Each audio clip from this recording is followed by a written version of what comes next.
a Ween podcast with Shane and Rory.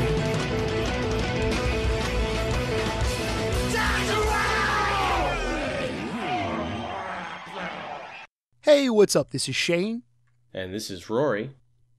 And this is Weencast. And we welcome you to a new episode.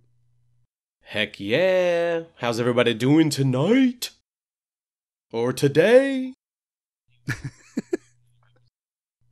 And this should be hitting you right around the beginning of December, so... Yes, happy belated Thanksgiving to all, and happy holidays. Happy Hanukkah, Merry Christmas, Happy New Year's, Happy Solstice. All of them. I'm covering all the bases. Yes, and no matter what, you will survive. You'll make it. Yes. Through another holiday season. You will. Yes. But anyway, we wanted to drop another episode on you in the middle of all the mayhem out there. Hopefully everyone's doing well wherever you are. And we're here to rock out about one of our old shows. Yeah, man. So this is going to be another 420 show. So this is April 20th, 2002, the Dana Auditorium at Guilford College in Greensboro, North Carolina. Awesome. And more accurately, just one of us actually went to this show. Mm-hmm. So I actually went, and Shane was not able to go. But, yeah, baby. 420. Yeah, this is another one from the beginning of that 2002 sort of southern leg of the tour that they started in April. So, actually, we were just talking about this. It's, I think, the first time that either one of us had seen two shows 2 nights in a row, because you also went to 419. Yeah, so my girlfriend's a big Ween head as well. And this was like the first tour that we really were able to go to when we were started being together.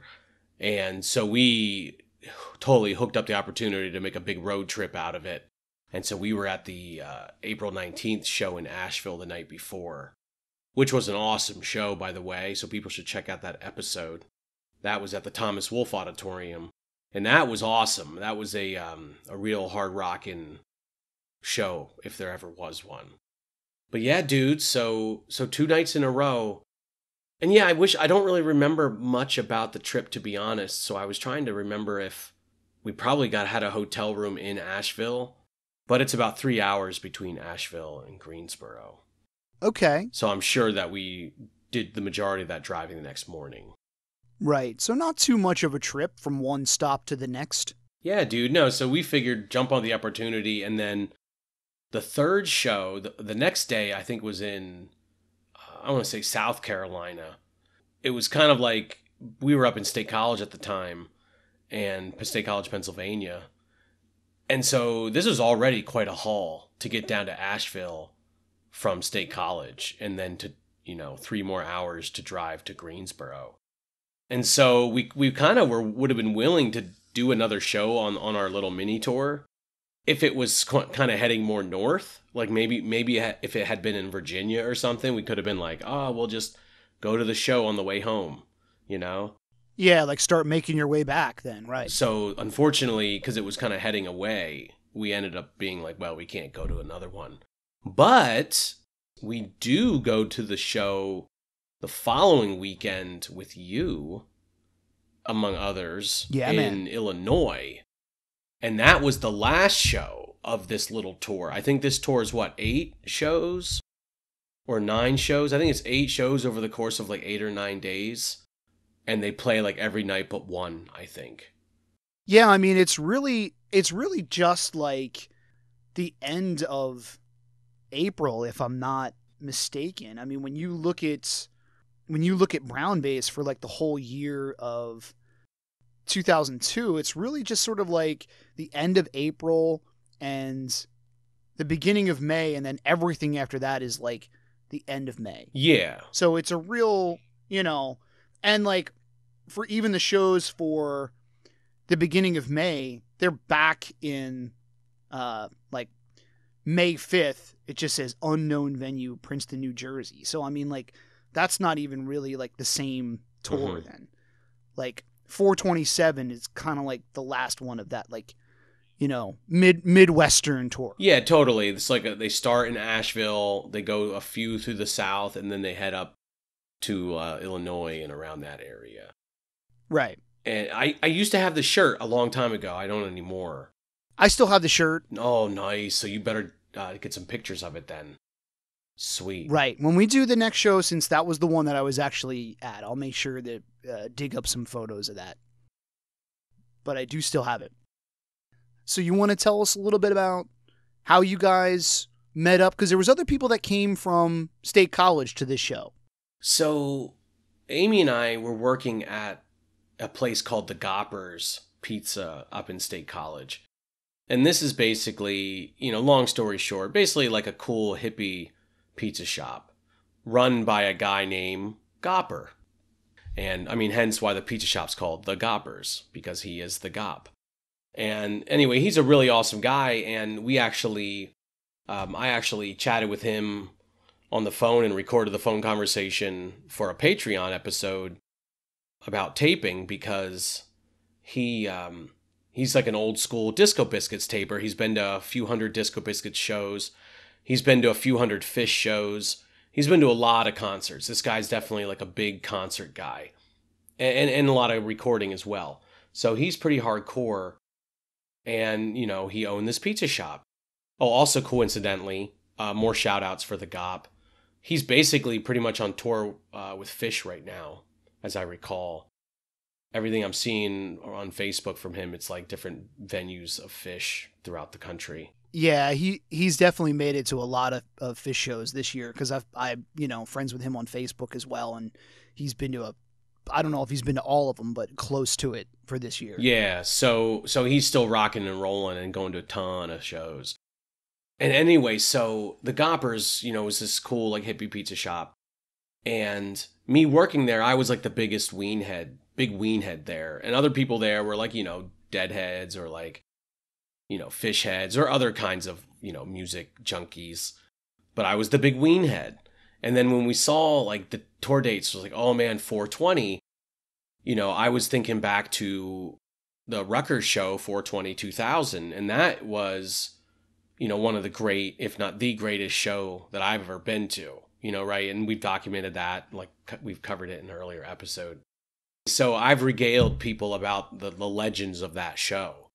And when we saw that the 420 show came on the radar, of course, Amy and I were like, all right, honey, we're going to, you know, fucking do our own little road trip and go down there and see some shows together.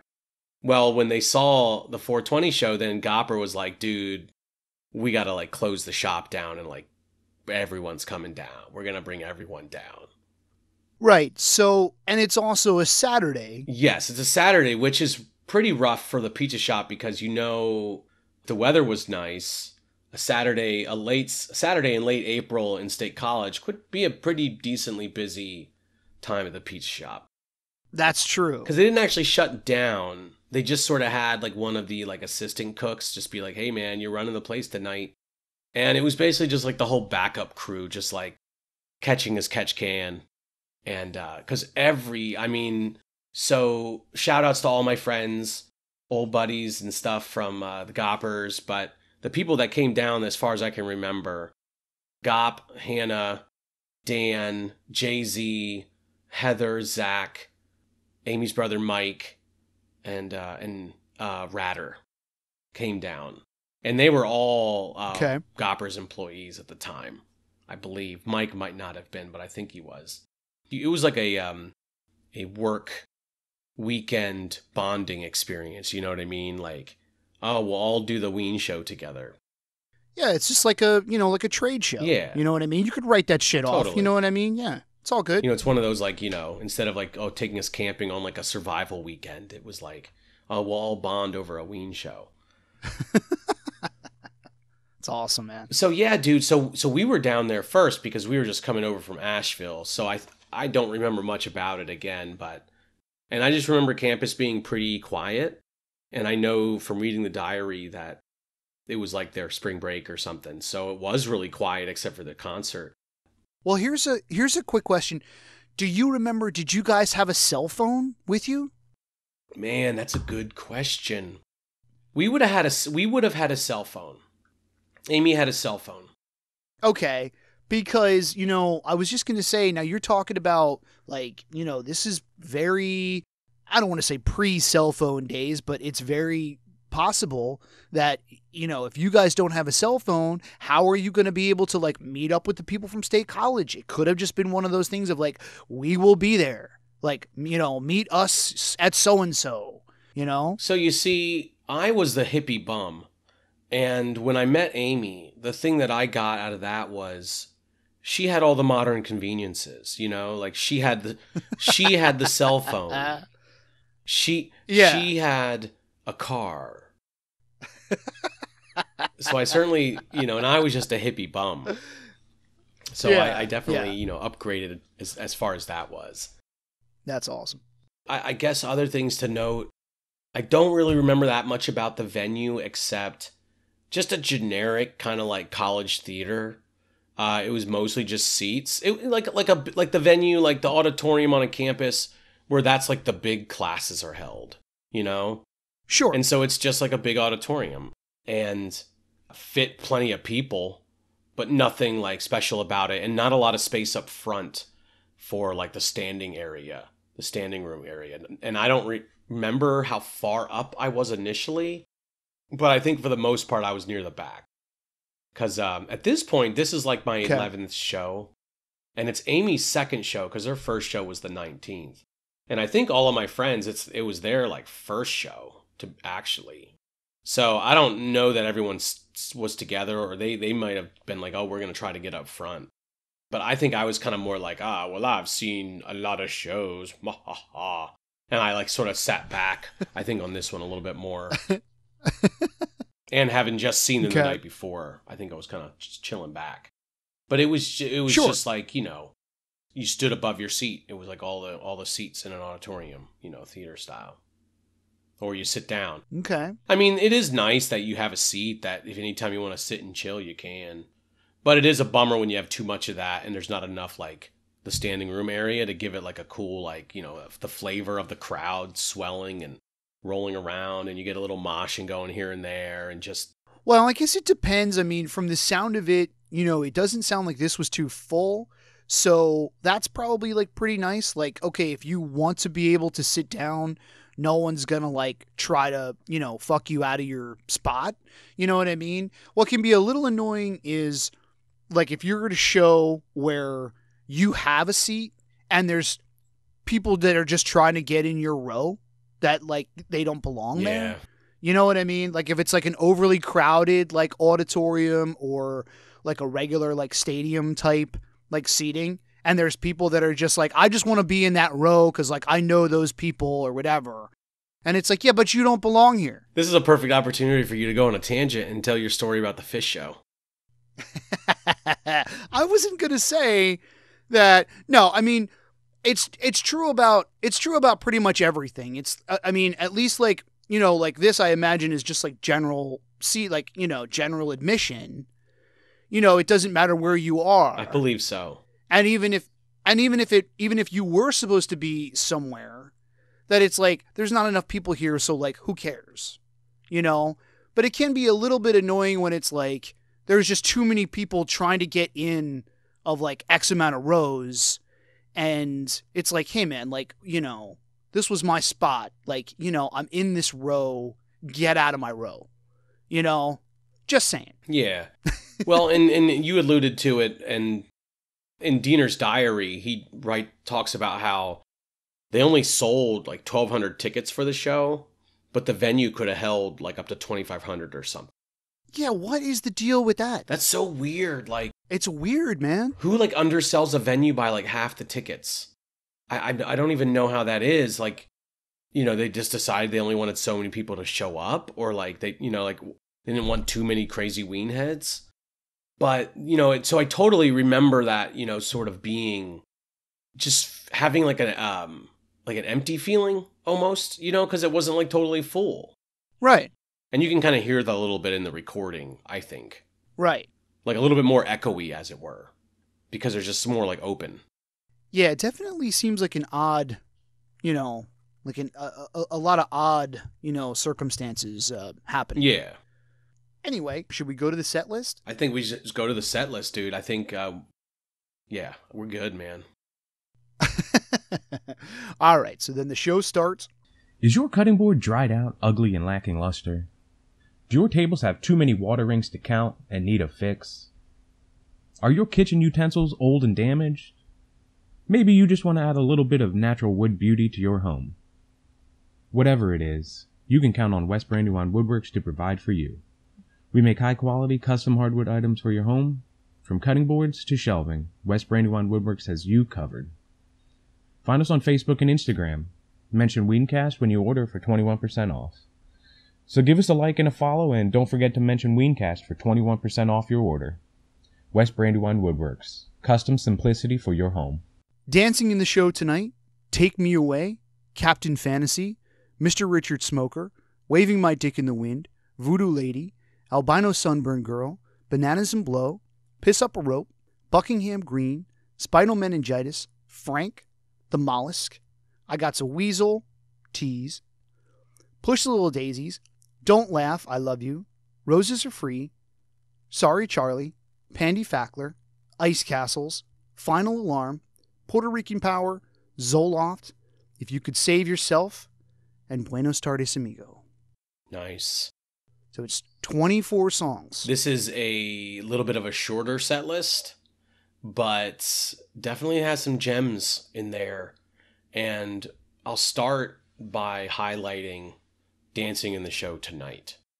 Mm-hmm. Because this is obviously like a classic opener, but what's still cool is this has only been played 72 times total. So it's not that it's a pretty rare song, even though it like comes across as like the classic opener. Well, it's because it opens the mollusk, and like right away, when you hear it live, it's like, oh yeah, like sweet. Oh, totally. It's a great, but it also like the whole content of the song, Dancing in the Show Tonight. It's like you're preparing to dance, you're preparing for the show. So it's like, it makes it a natural opener. Perfect. But so that's great because that's really not a common, that's a rare tune to start off with. And it also starts off with like a little like foreshadowing because you got Glenn like noodling away kind of at the beginning, doing little like, show tuney, like kind of like noodling around like before they actually started the song. And Glenn actually kind of features pretty prominently tonight. And I always love to highlight Glenn because, a little Glenn love can go a long way.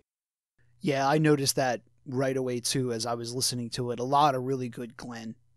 Awesome keys throughout the whole show. For show. I this is continuing a trend, and I'll fucking whatever. Voodoo Lady is once again, I've been highlighting this on a lot of shows lately just because it seems like during this era, every time they play it, they do it a little bit differently, and which is pretty cool. And so once again, even though it's a very common song, they totally rock this out. Voodoo Lady, really, really cool.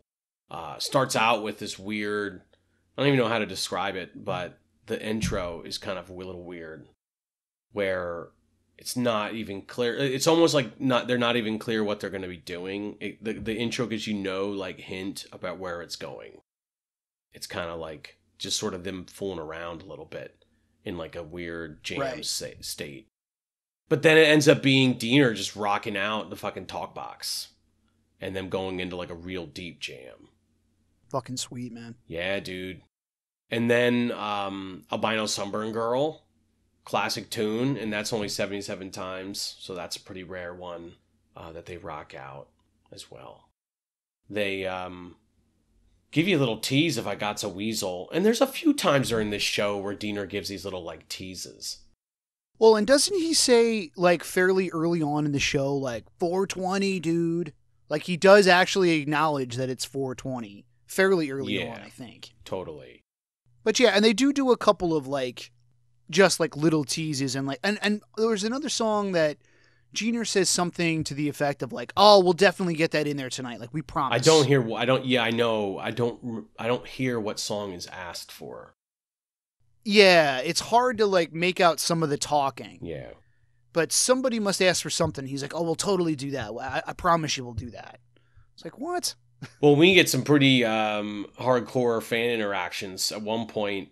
Right after Piss Up a Rope, a dude jumps on stage. So it's a little bit after Voodoo Lady and whatnot. And so this also, the thing I was going to say a minute ago was, this show kind of has some technical difficulties here and there.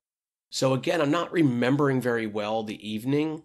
And I think the video that we saw, shout out to Stallion Mang on YouTube, but nevertheless, the video was kind of shitty. And so I think it cuts out in certain spots. And I think there's some parts where there's like delays, but the video's not going to just sit there and watch them sitting around for like 5 minutes. So I know that Diener says the show's 2 hours and 15 minutes long, but the video I watch is only about 2 hours. Right. Anyway, there's like technical difficulties in and out during the show. And at one point, this dude jumps on stage when like no one's like around the mic. And he's just like, "Guilford College, get your asses up now!"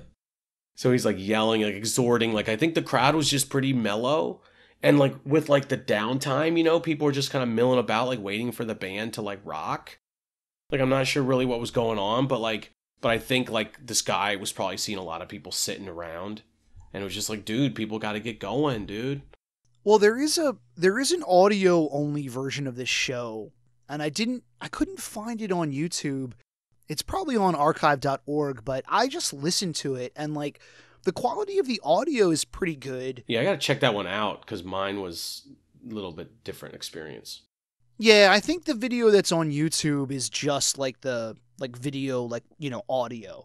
But listening to the audio of it, you could tell that somebody was saying something, but like I couldn't even make out like what the dude was saying. I could tell that it wasn't one of them, but I'm like, oh, like who is that that's talking? Like it just sounds like at first to me it just sounded like some dude just like rah, rah, rah, rah, rah. Like, you know what I mean? And it's like, dude, what the hell was that? Like who? And then you hear Jeaner say like a couple seconds later, like, okay, or something like, you know, yeah, who the fuck was that? Or totally. It's like, you know, so the first time I listened to it, I'm like, whoa, like who, did somebody jump up or did somebody come out from backstage or what the fuck just happened? So it definitely like threw me off. Well, dude, I feel like, and this is kind of a theme of the evening, is it's a little off kilter.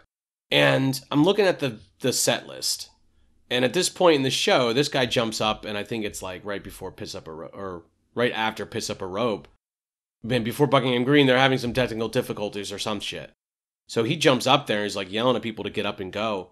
And so if people are just chilling because they're waiting for the next song because there's technical problems, and then this is only just a little bit after like Albino Sunburned Girl is like such like a I'm on Quaaludes again, you know, kind of song.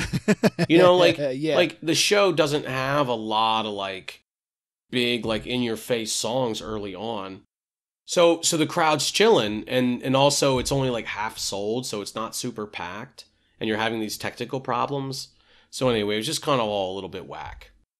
Yeah, it's funny, man. It's funny. But yeah, let's keep rolling, and we'll kind of come back to that. Yeah. Although it is funny, speaking of banter, right after Bananas and Blow, before Piss Up a Rope, there's like this running gag for the night that I don't quite understand, but Jeaner's like motioning off stage and he's like, "Ladies and gentlemen, special guest, Mr. Jimmy Buffett. Come on, man, Jimmy Buffett, come on." Oh shit. And even Diener like motions over too. Yeah!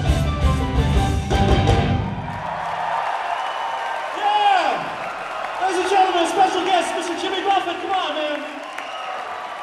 Jimmy Buffett, come on. Oh, shit. Fuck. Hey. So I don't know if like, you know, someone who's with the band or something, I don't know if there's someone that's like wearing a Hawaiian shirt or something. Yeah, or one of them looks like Jimmy Buffett because it's like, okay, even if it was like Virginia, I would think even, because it's like, well, it's like, where's like a Jimmy Buffett like hangout? I know Virginia's a really good Jimmy Buffett show that they always have. And then also, like, doesn't he have like Margaritaville in like Key West, Florida or something? Yeah, totally. But it's like, where does It wouldn't be Greensboro, North Carolina. Yeah, where does North Carolina and Jimmy Buffett, like, where does that connection, But yeah, it's like a running gag sort of like through the show because like every like couple of songs he's like, Jimmy Buffett, like, let's get him out here. Come on, man. Because, like Bananas and Blow is like that tropical kind of Jimmy Buffett tune, Yeah. So that's the song that was just played, but then it becomes this like running gag because later during the Weasel tease, Gina like mentions it again.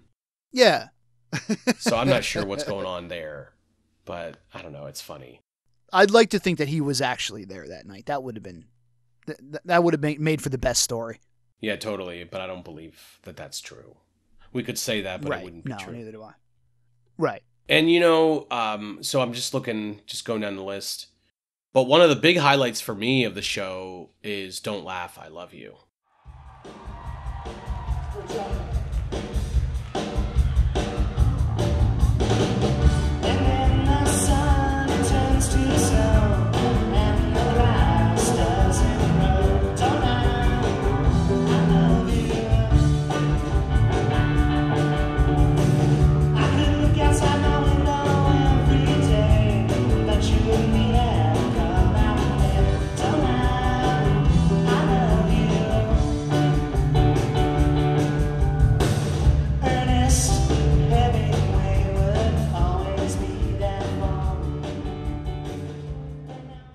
Yeah, man. Which is only 29 times total, so that's a real rarity. That's one of the gems of this show, and this is actually, Shane, the only time I've ever seen this song live. Yeah, man. I mean, it seems like one of those things like, I want to say like, oh, I've seen them do that a bunch of times, but like maybe it's not as many as I remember. You know what I mean? Well, you got to get your brown bass rocking and see if you've even seen it live at all. I know. I have to make sure my brown bass database is up to snuff, and I haven't done it in quite some time, so I'll have to check it out. Because for sure we've been to a lot of shows together, but we've also been to separate shows. So right. And you weren't at this one, but that's a great tune. One of my favorites from God Ween Satan for sure. It's a great early Ween tune because you get the sort of sappy, sweet, lovey-dovey stuff, and like irreverent. But the sweetness, so it's not all Bumblebee and Tick, in the God Ween Satan world. But yeah, dude, that's awesome. And that's the only time I've ever heard that one live. So that was cool, definitely a highlight. And then Sorry Charlie. Although I have to tell you, although that's still a rare tune, it was a little bit in heavier rotation during this like era, like the early 2000s. Right. So we heard that a few times over that time period. And I would say this is probably not the best version of it, to be honest, compared to other times we've heard it. Especially the 4/20/2000 show. Once again, rearing its head. It's hard to live up to that shit. Yeah, dude. Because that song features on that show as well. And you got Glenn jamming out hard on Panty Fackler. Mm-hmm. One of the highlights. Because this show doesn't have a lot of jams. Voodoo Lady is jammed real hard. Albino Sunburned Girl is kind of like a slow, sort of. It's not really. It's kind of a jam, but it's just more of like a spaced out song. Yeah, it's pretty true. There isn't really a whole lot of the jam songs in this set list. And we get to Buenos Tardes Amigo. We'll get to that in a few minutes, I guess. But that's jammed out big. But there's not really a lot of jamming going on at this show. Right. Well, you do see Final Alarm come in. Yes. No, and that's actually really cool. And I was telling you this beforehand. One of the cool things about that, Ice Castles, they play Ice Castles and they basically have that like run right into Final Alarm. They kind of have like Ice Castles end on like a feedback, a note that gets getting like feedback. And then it goes right into like the first note of Final Alarm.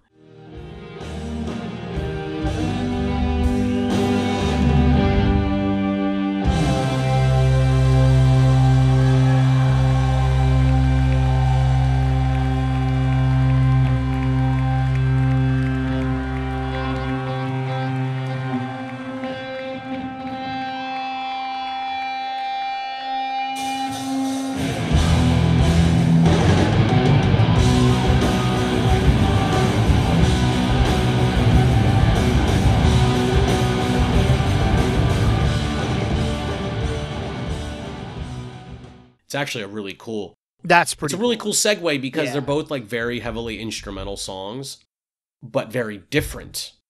You know, and yet Final Alarm does go through like the slow parts and the fast parts, you know. I would say Final Alarm, like in general, is definitely like a highlight for, you know, this show. And the Yes. fact that you had pointed out to me that they kind of made it a thing of ice castles into Final Alarm, which I never really noticed that before, that there was a lot of shows where they kind of did that combo. Yeah, dude. So that's what is funny because I just happened to be looking up on, again, shout out to Brown Base. I just happened to be looking up Ice Castles and seeing like when it was played. And I totally noticed that it's totally a thing that they do Ice Castles and run it into Final Alarm. And I didn't count how many times that's been done.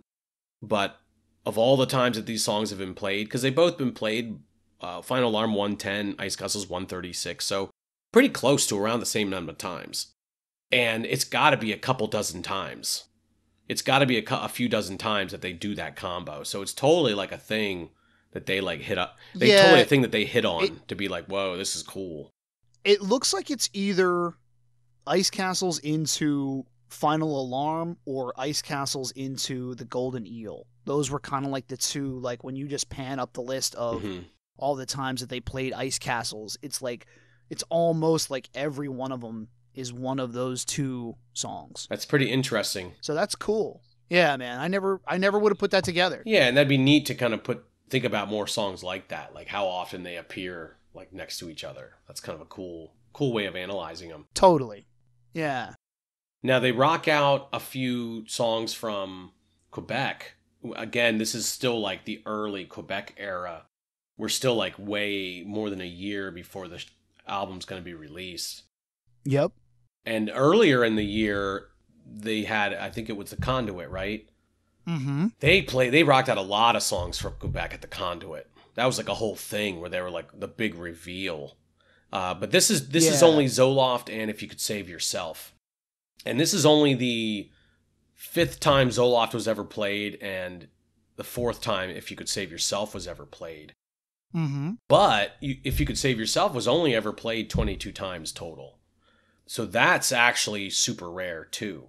Yeah, it's kind of like one of those ones that they kind of like retired after like the Quebec era. Yes. And I think they broke it out a few times since the hiatus, but I think one time, dude, one time in 2018, I believe. And otherwise it was played in 2002 and 2003. right. So if you weren't around, if you weren't checking out these shows, and then even then it wasn't every show. No. Yeah, it's definitely is, you know, kind of sporadic there. And this is a pretty formative version, so it's not like fully competent. It's not fully, you know, like realized. But cool, but still cool to see it. Zoloft is a little sort of more like meandering. Yeah, dude, I was commenting to you earlier, listening to it. It's kind of like they get to the jam in that, but then they don't like know what to do with it. Yeah, I kind of noticed that as well. So it's kind of a disappointment. Yeah. You know, and it also occurs to me, because we're sort of talking about how the show's a little off kilter, that this is sort of heading to like the climax of the set. And they bring in 2 songs from an album that hasn't even been released yet. And they're both like kind of slower songs. So it's kind of interesting that, again, the musical choice lends itself to the mellowness that the venue and the crowd also is like manifesting. Because I know that Diener in the diary talks about how they sort of left the crowd behind or something. And I think that's sort of just like a way of saying like they weren't jiving. The crowd wasn't really like getting it. The crowd wasn't like all into it, you know? Well, before we get to like the end and we'll, you know, you guys were in the crowd. So there is one story that you remember. So can you tell us a little bit about what happened? Oh, yeah. Well, you know, the Goppers crew were all like at the show. And I don't remember exactly what time, but I was sort of thinking probably Albino Sunburned Girl, but I'm not really sure. Our buddy Zach is like, oh, hey, you know, I want to go smoke. You know, let's go smoke. And, you know, it's like a non-smoking venue. So me, Zach, and our friend Heather are like, okay, we'll all go out. So it's just the 3 of us. Anyway, we're like kind of hanging out by the parking lot. and it's like shadowy and dark and stuff. As far as what I remember, it was probably getting around dark out at that time. And some security guard comes up and is like giving us a hassle. You know, he's like, "Oh, I know what you've been up to," you know? So he's just like, dude, he's like, "You guys, you have to leave campus. You know, you're kicked out. You have to leave campus." So we start like heading towards like Heather's car. And I'm just like, in a moment of brilliance, I'm like, "Heather, don't go to your car. Don't go to your car. Everyone just walk off campus." So she turns away from her car and we just walk like through the woods, like off campus. Now, is there somebody like walking like behind you, like making sure that you leave? I think the guy's sort of walking behind us for a little bit to make sure we leave. But then after a while, the campus was kind of like bucolic and like had a lot of green space. So I think after a while he saw we were getting close enough to the edge or something and probably just sort of got back to his job. But yeah, dude, so we got kicked out. But then it was like, "Oh, dude, we got to get it back in somehow." So we kind of walked around to like the other side, sort of. I don't really know the concept of the map, but we kind of like did like a 90-degree like walk around the campus grounds. So we were like coming at it from a different direction, you know, like, "Oh, well, we better go to a different side so that guy's not like there," you know?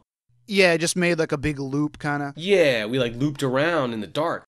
And then I just remember it being like a big like open field, like a commons or something, like a big open field that was kind of like only lit in the pathway and like kind of shadowy and dark. And we were like, "All right, guys, everyone spread out." Just the three of us, like spread out across the field, and we'll walk across the field together, spread out. And then if they get us, if the guy comes out and gets us, he'll only get one of us. You know, we're all spread out and we're like marching across, kind of like, you know, sort of James Bond style a little bit, like kind of shrinking across the field, just sort of kind of getting across there quickly, trying not to stand out too much.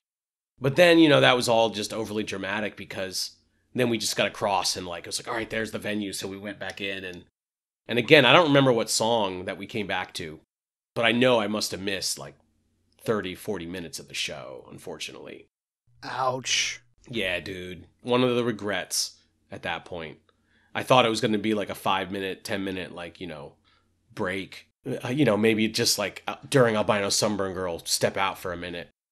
But it turned into like a 30, 40-minute long sojourn.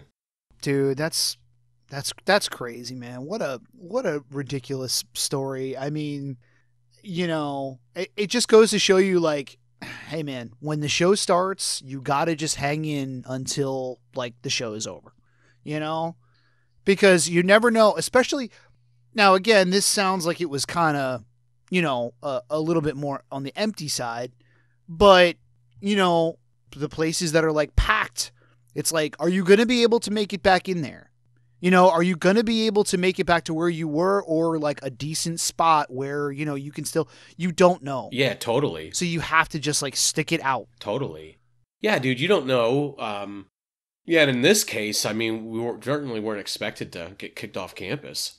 Well, and not to mention the fact, like, you don't, you know, you guys certainly didn't realize, like, they wouldn't play an encore for this show. So right there, you just missed, you know, like, maybe not half of it per se, but a nice chunk.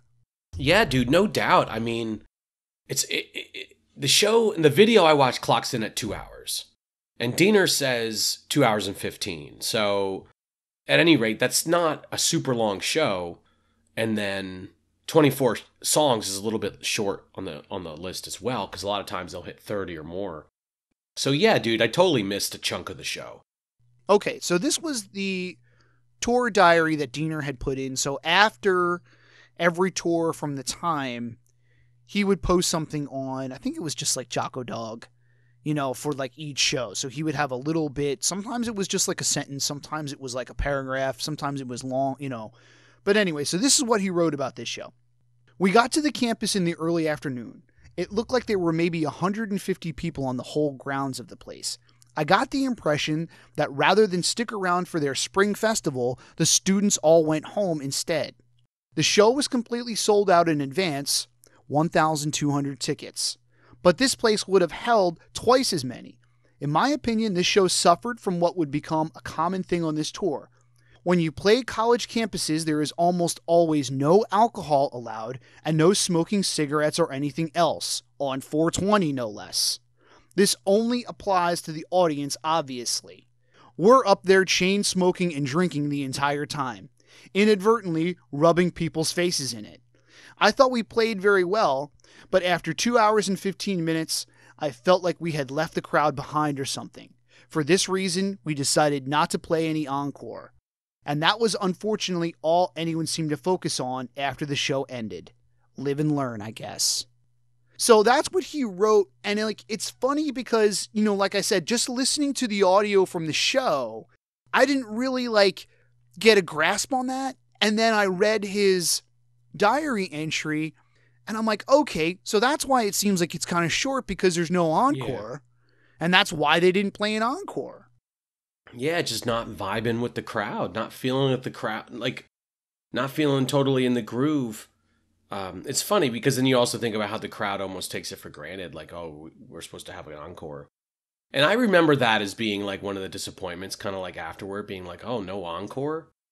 Well, I mean, especially at the time, because a Ween encore was kind of like a whole nother set in and of itself. I mean, they could jam for another half hour, 45 minutes. Yes. You know, maybe even longer. Yeah, that would turn a regular show into a long show just by having an encore. Right. Right. So it's really unfortunate. I think it's a big red flag as to how much the venue really does like matter, because I can't help but compare it to the 420 show from 2000 that we saw, which was at Rutgers University. So it was another college, like, you know, show. And it's 420, so it's not quite summer yet. It's still kind of cold. But the 420 show was just outdoors. Yeah. And I don't know how big that crowd was, but if you would have told me, it was like 1,000 people, I would have said, like, yeah, it seems like a decent sized crowd. So here you got an auditorium where it's like half sold, right? So it feels empty, even though 1,200 people, that's like a pretty nice crowd. Yeah. Right? But if it's only half sold, the place is going to feel like it's empty, right? And they obviously don't want you smoking in there. Yeah, totally. You know what I mean? And so it's like, you know, no smoking because it's inside, you know, this nice, like, you know, auditorium, whatever you want to call it. And, you know, if they're cracking down on the drinking and, you know, patting people down or whatever the fuck they did, you know, it's like, just let the people do what they want. I mean, yeah, obviously they want to keep some kind of control over it. But there again, like at Rutgers, no one busted your balls about nothing. And I don't remember, and they're also at Rutgers, it wasn't like the crowd was a riot or anything either. People were just chilling, having a great time.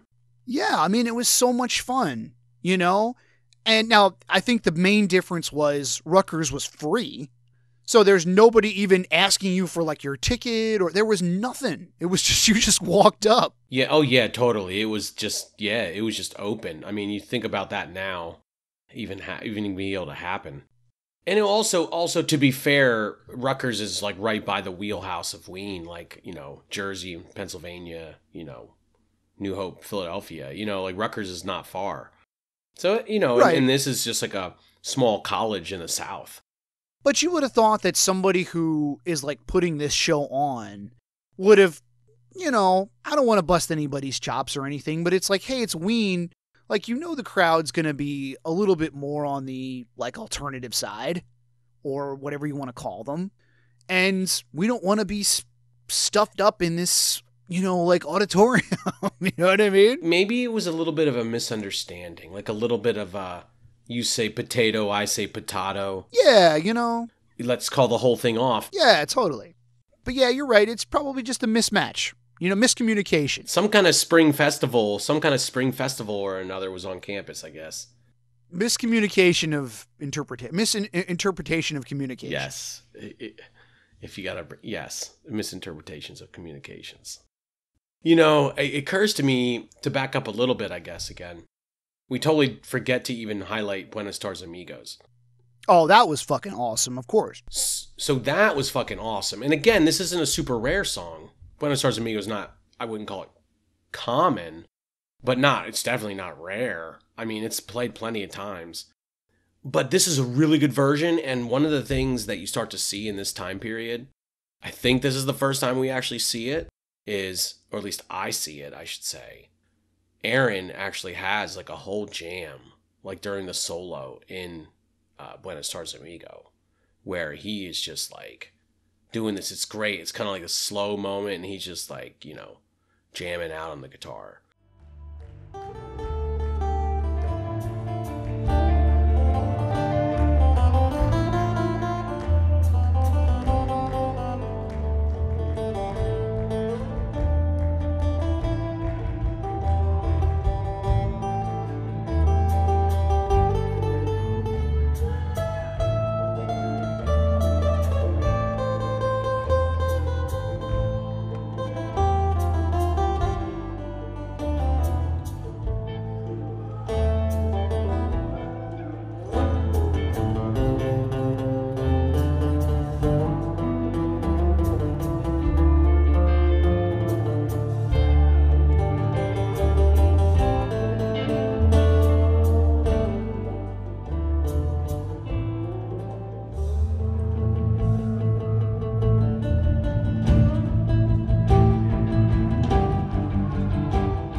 So I always love, and I always want to highlight anytime that Aaron is actually jamming on the guitar.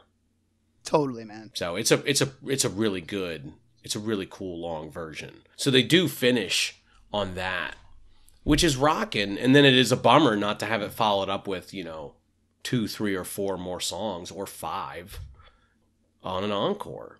Yeah, because like I said, from that time, you're expecting them to do at least like 3 more songs. Maybe something that's going to be like a jam out that's going to be 10 minutes plus. LMYP, Can't Put My Finger on It. Yeah, Reggae Junkie Jew. Something that's going to go like for an extended jam. Yeah. And there's just, nothing. It's just, that's the end of it. No encore. So... yeah, I mean, it's like, you would think they would come out and just do like 1 more song anyway, just to call it an encore, just be like, that's it. Well, not every show gets an encore, and fans shouldn't just expect it. The encore, I think, it's true. I feel like always was supposed to be like a show of gratitude for the fans for being especially awesome that night. And so if they didn't feel like the awesomeness was flowing, then, I can't hold it against them. It's a bummer. And having been there, like I said, my memory's not the greatest for this show. That's part of the reason why, because it was a little bit forgettable. But yeah, just this weird confluence of the venue and the ticket situation and the timing of it's weird. And then having it be undersold. Just sort of a recipe for disaster.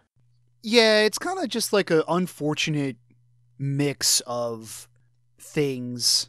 And just listening to your story, I kind of feel bad for you, because here you are telling everyone like, hey, we saw 420 show at Rutgers and like it was unbelievable. You're telling everybody this at Gopper's Pizza, so everyone's like, oh yeah, Ween on 420, like fuck yeah. And then this show, and again, they weren't bad, like they were good. Their performance was good and was tight. And there are some great rarities too. I mean, you can't discount. Yeah. A couple of these songs are like, you're lucky if you've seen them once your whole time going to see Ween. And the fact that, like we said, Quebec hasn't come out yet, and they busted out a couple of songs from Quebec. So guaranteed there was a lot of people who were there that was the first time they ever saw those songs being played. So that's fucking cool. Totally. But it's just like, it's just unfortunate that, just things didn't line up that evening. Yeah, another thing to mention with not lining up that you can see in the video, they didn't have a lot of like stage effects. Like the lighting was very limited. They barely had a spotlight. And there was no like strobing or like, sort of all the various kind of light effects that they'll have at a show. They had a fog machine that they rocked out for a couple songs. That's kind of, typical. but no like crazy lighting. So it was kind of like, they're up there like performing a play, to music. That's how the lighting was set up. It was like very like not rock and roll, Yeah. So it was kind of weird. And yeah, maybe at the time they just didn't really have anything that they like brought with them, and they're like, yeah, whatever you have is fine. yeah. I don't know. That's kind of a behind the scenes thing. And a small little tour too. So it wasn't like this was a, barely more than a week, you know what I mean? So right. I think he's just throwing that together kind of. Hey, let's hit up a couple colleges right around 420, Yeah, totally. But yeah, and the other thing I would add to all that is, I don't want to hate on it because for a lot of my friends, this was their first Ween show. Right. And that's true anytime, any show we're talking about, dude. And so, yeah, is it the best show? No, but for a lot of people, it's going to be a very special show. Right. No, I mean, like I said, I think they're great. Listening to just the audio of it, I was like, yeah, this is a cool show. Yeah. And like I said, it gets a little cut off at the end. Yes. Like, oh, is that really all that there is of it? But the quality is there. Totally. Yeah, man. And, I'd say that's the show, man. It's the long and short of it. There's a few that, just have to sort of fall through the cracks. I also think the fact that the night before was the tour opener and it's a Friday night. Yeah. Right. It's like, it's one of those nights where it's like everything was right. Everything was there. It's a Friday night. It's the first night of the fucking tour. And they just brought it. The pieces fell into place. Actually, literally, because it wasn't at the show that the part of the floor fell in. Yeah, yeah. Yeah. Totally. Well, and the Thomas Wolfe, as Diener recounts in his diary, and as I remember, was packed and like big. And that was a huge crowd. Right. Right. So then it's like the next night, and maybe they're a little, off because they just fucking rocked out the night before, Again, they were good, but it's just like, oh, so we went from this monster fucking show where everyone's going crazy and losing their minds on Friday night to this place, which is like half full and nobody's really like doing anything. Like, what the fuck? It's almost like one of those like blooper moments in like a John Hughes movie, kind of like a wah wah. Like you expect John Candy like to come out and offer you a ride. Yeah, like something from Spinal Tap or something. Something. So, it's a bummer, but, as we said, still plenty to like about it. But hey, man, every show's got its story. Every show is part of the history. Yeah. And that's part of what we're doing here at Weencast is just going through our whole history of shows. And this one, it's another one on the list. It's great that you have a few stories to go along with it. So it's really, that's cool enough. Yeah, dude. No, this will always be a great show for me to remember with my friends. Yeah, that's cool. Such a cool night just to have everyone come down, I remember everyone hanging out. We had a big crew hang out afterward. And there was there's a rope swing in a tree. And we were all hanging around like the circle, being hippies in the dark. And I just remember Gop being on the rope swing and coming flying. He's like flying back and forth, just like kind of hanging off it, just like sitting on it. Just like, hey, wee, like flying by. and he's a big guy. He's a really big guy. And when I say big guy, he's like 6'2" or 6'3". Yeah. And like a big guy. And then one time he makes the pass and his body just launches off the rope swing and just like hits the ground like a sack of meal, just like thud, like hits the ground and almost like upside down, like he's like riding up on his back, his neck or something, like thud on the ground, like, and for a moment, I think everyone was like, holy fuck, did Gop just die? Yeah, like, oh my God, like, is he gonna be okay? Like, moments. Yeah, like, did this just get, like, real? Yeah. And then he started laughing, and everything was good. And just got back up? Yeah. Oh. And then I don't remember, like, if we just drove straight through the night or whatnot, but that was the last bit of story I remember. Well, hey, you know what? You guys probably just had more time to hang out and chill with each other then that night after the show. So there you go. Yeah, something.